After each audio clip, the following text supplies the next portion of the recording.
जौनपुर तरफ बड़ा प्यार से लोग आए।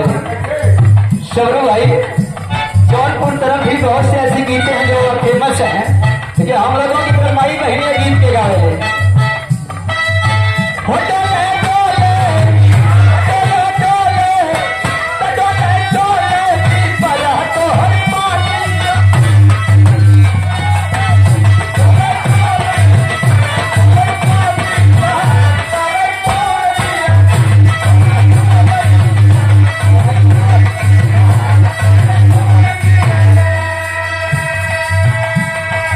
एक लाइन और गावे कैसे, सोने के थाली में जवना से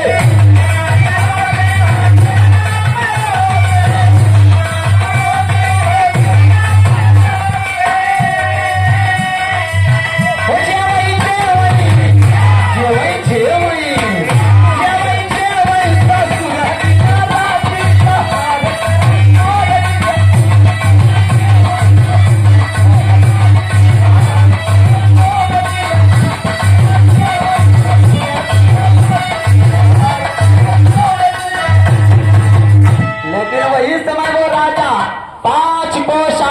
धोबी के दरवाजे की तरफ बढ़ा है, और जब बढ़ा तब हाथ कभी ने दे दिया।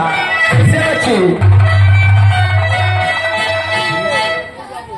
अरे चले रथिया के, चले रथिया के देखा सजाई राजा जी भोजना द्वारे।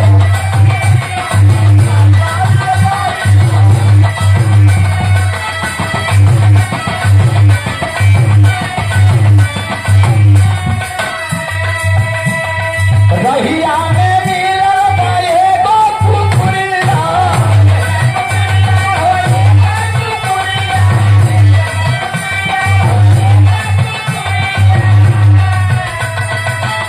लागल वही पे, लागल वही पे, लागल वही पे ताना बिगाड़ी लो अब कराया बचिया।